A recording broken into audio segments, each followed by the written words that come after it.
ક્યારેક મને લાગે છે કે આપણી અને આપણા બાળકો વચ્ચેની લડાઈ ફક્ત ઠપકાની નથી પણ સમજણની છે.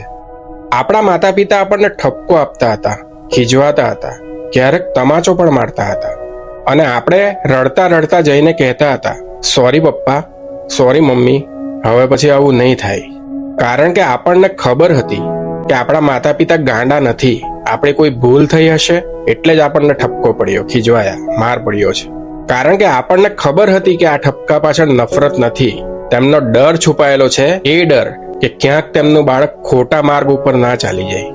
આપણા માતા પિતા પ્રેમ વ્યક્ત કરવો નહોતા જાણતા, પણ ચિંતા કરવી જાણતા હતા. એ લોકો ગળે ઓછું લગાડતા હતા, પણ આખી રાત જાગીને આપણી ચિંતા બહુ કરતા હતા. અને કદાચ આ જ ઠપકાએ, આ જ કડકાઈએ આપણી અંદર જવાબદારીની ભાવના ઊભી કરી, આપણને જીવનના આઘાત સહન કરતા શીખવ્યું. પણ આજે જ્યારે આપણે પોતાના બાળકોને ખીજવાઈએ છીએ તો એ સોરી નથી કહેતા. એ લોકો ચૂપ થઈ જાય છે, રૂમનો દરવાજો બંધ કરી દે છે, વાત કરવાનું બંધ કરી દે છે, મોબાઈલ અને લેપટોપમાં બિઝી થઈ જાય છે. અને એ લોકોની આ ચૂપ્પી, આ ખામોશી બહુ ગભરાવે છે. કારણ કે એ લોકોને આપણી જેમ એ વાતની ખબર હોત કે આપણા માતા પિતા ગાંડા નથી, આપણે કોઈ ભૂલ કરી હશે એટલે જ આપણને ઠપકો મળ્યો, તો કદાચ એ અબોલા ન કરતે. એની જગ્યાએ આપણને માફી માંગી લીધી હોત. અને માફી નહીં માંગે તો પણ મોબાઈલ અને લેપટોપમાં બિઝી રહેવાને બદલે આપણી સાથે વાત કરતે. પણ કદાચ તેમના મનમાં ફરિયાદ છે. તેમને લાગે છે કે તેમના માતા પિતા તેમને સમજતા જ નથી, તેમની લાગણીઓને સાંભળતા જ નથી, ફક્ત પોતાનો અધિકાર જ બતાવે છે. અને ધીમે ધીમે તેમની નજરમાં એ જ માતા પિતા જે તેમના માટે આખી દુનિયા સામે લડી રહ્યા હોય છે એ વિલન બની જાય છે.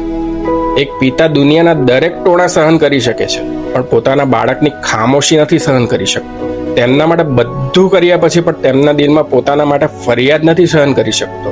એક મા રસોડાની ગરમીમાં પણ હસતી રહે છે, પણ જ્યારે બાળક ભોજન લીધા વગર રૂમમાં ચાલ્યું જાય, માના સતત બોલાવવાનો જવાબ પોતાની બેદરકારીથી આપે, ત્યારે એ માં આખી રાત રડતી રહે છે. આજે પણ આપણે પોતાના બાળકનું ભલું જ ઈચ્છીએ છીએ. આજે પણ તેમની દરેક ખુશી માટે લડી રહ્યા છીએ.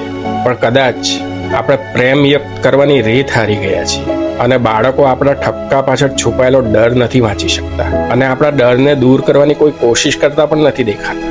એ લોકો ફક્ત ઠપકાના રૂપે ફક્ત આપણો અવાજ સાંભળી રહ્યા છે.